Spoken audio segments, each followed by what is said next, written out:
मुझे धमकाने की और धमकियां देने का कतई प्रयास मत करना। और यह भी ध्यान रखना, हनुमान बेनीवाल की तरफ देख भी लिया और सोच भी लिया तो तुम्हारे नेताओं को भी तैयार कर लेना उस मामले के अंदर। अब की बार जूत पड़ेंगे बराबर, ये ध्यान रखना है। तो भाइयों, हम किसी के खिलाफ नहीं, किसी जाति के खिलाफ नहीं, लेकिन कोई अगर डराने का प्रयास करेगा तो डरने वाले हम लोग नहीं है।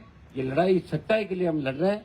एसआई भर्ती रद्द हो, आरपीसी का पुनर्गठन हो, और ये छोटी मोटी बातें जो चलती रही है और छोटे मोटे नमक मिर्च मसाले नहीं अगर होंगे तो मजा कैसा आएगा। मजा भी साथ साथ चलना चाहिए।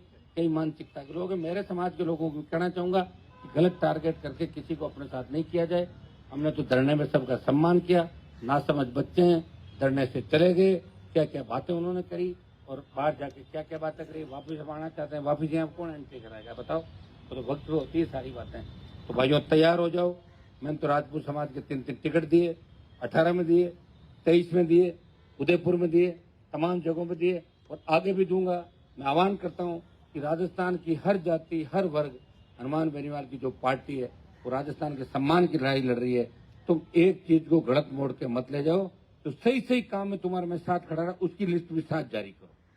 हनुमान जी यहाँ काम आए और यहाँ बयान दिया और उसमें मैंने महाराणा प्रताप और महाराज सूरजमल जी दोनों का नाम लिया, तो 2 के लूंगा।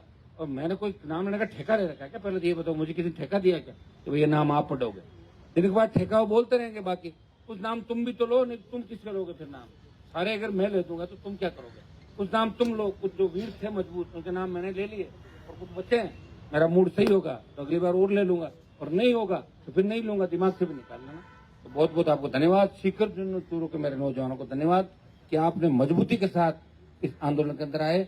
और अब अलग अलग जिले वाइज हम लोग बात भी करेंगे और बात करने के बाद फिर 25 की जो हमारी रणनीति है उसके अंदर ये लड़ाई आर पार की लड़ाई, इसको सोच लेना। कहीं ऐसा नहीं हो कि टीवी पे देखो, सोशल मीडिया पे देखो और यहाँ मुझे कमजोर कर दो, ये कभी मत करना। ये अंतिम लड़ाई है। अगर खुश हो गए खुश, फिर मुझे मत कहना हनुमान जी नहीं लड़े।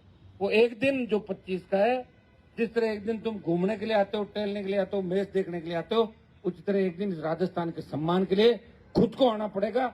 मैं किसी जिला मुख्यालय पे आपको संबोधित करने नहीं जाऊंगा, आपको अपने आप आना है। कोई व्यवस्थाएं होगी, ऊपर बारी जगह देंगे, हर जिले के 2-2, उनसे बात करना। गाड़ी घोड़े साधन, जिनका खुद का साधन है वो तेल भरा के और 10 आदमी को लेके आएगा। लाओगे कि नहीं लाओगे? और मैदान को भर दोगे पूरा? आधा भर दोगे, उसमें भजनलाल जी करा देंगे हम, तो पूरा छोड़ देंगे। और अब ऐसा नहीं, अब की बात मैं चाहता हूँ झुंझुनू, चूरू, हनुमानगढ़, गंगानगर, यहाँ से बड़ी तादाद के अंदर नौजवान निकल रहे। तभी तो अपनी पार्टी का व्यवस्था हो रहा है, साथ साथ लड़ाई लड़ रहे हैं तो अपने पार्टी बना के लड़ाई लड़ रहे हैं। मैं संगठन समिति को कहना चाहूंगा 25 तारीख को इनकी भी ड्यूटी से राजधानी के अंदर 4 लाख स्टूडेंट है, उनके बीच हम जाएंगे और उनके बीच जाके और उनको भी हम लाने का प्रयास करेंगे। सब लोग यहाँ मिलजुल कर आए और रैली को ऐतिहासिक बनाए। निश्चित रूप से तेजाजी महाराज के आशीर्वाद से जीत आपकी होगी और निश्चित रूप से जीत होगी। आप निश्चिंत रहें। ईश्वर भी देख रहा है कि राजस्थान के अंदर एक ही व्यक्ति है जो ऑनेस्टी के साथ, ईमानदारी के साथ लड़ रहा है। बाकी तो राजस्थान को लूटने के लिए लड़ रहे हैं, पदों के लिए लड़ रहे हैं, थूके चाटते हैं, दिन में कुछ कहते हैं, दोपहर को कुछ कहते हैं, रात होती है उनके बयान बदल जाते हैं। मेरा बयान नहीं बदलता और मैं ऐसा व्यक्ति हूँ जिनसे लड़ा हूँ, उनसे राम राम भी नहीं करी जिंदगी के अंदर। 8 में वसुंधरा जी को देखा, उसके बाद 25 में एयरपोर्ट भी देखा, खड़ी थी माया, तो मैंने कहा मैडम की यही स्थिति हो गई, बताओ आप देखो किस तरह खड़ी है 15 लोगों को लेके। तो ये पोजीशन साहब किसी को अटेंड करना है, क्या स्थिति बताओ। मैं तो कहा था और जो कहा कर दिखाया कि वसुंधरा जी नहीं आएगी। अब भजनलाल आ गया तो मेरे हाथ में थोड़ी, मेरी सीटें अगर 15 आ जाती, फिर कोई मुझे पूछता कि किसको सीएम बनाना है, कम ज्यादा पड़ते तो तुम्हारे हिसाब से बना देता सीएम। सीटें नहीं ना मेरे भाई। अब तो कैसे लड़ रहा हूँ मेरा जी जानता है। लोग एक बात तो लिखते ही लिखते हैं कि खिंवसर में भी हार गए। हारा कैसे तुम भी जानते हो, ना समझी की वजह से हार गया। बूढ़े लोग हैं, इतने समझदार नहीं, जल्दी जोश में आ गए, डीजे बजा लिए, सोच रहे बजे आ गए, धरती पे कब्जा कर लिया। वहीं डोलते रहे, डोलते डोलते वहीं ले जाके वापिस टिका दिया। जहां से आए वहीं रह गए। अब तो पश्चाताप होता होगा। समय निकलने के बाद पश्चाताप से कोई फायदा नहीं, समय पे साथ देना जरूरी होता है।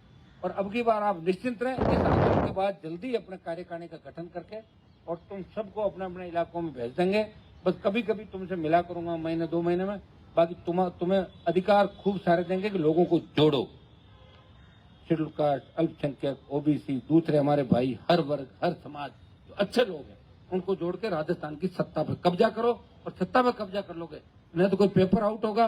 और ये कोई बड़ा ऋण नहीं राजस्थान के, जो किसान का कर्जा एक झटके में माफ कर दो, दूसरी ओर कहीं से ले लो आप, घना ही पैसा मिल जाएगा। कर्ज माफ करो, फ्री बिजली दो, टोल फ्री करो, सम्मान राजस्थान के जवान का हो, सशक्त लोकायुक्त हो, ताकि बच्चों को इस तरह आंदोलन के अंदर नहीं जाना पड़े। अब तो आंदोलन पे भी बैन लगा दिया, शहीद स्मारक पे बैठो गए, सरकार की गुंडागर्दी देखो, शहीद सचिवालय की तरफ नहीं जा सकते हो क्या?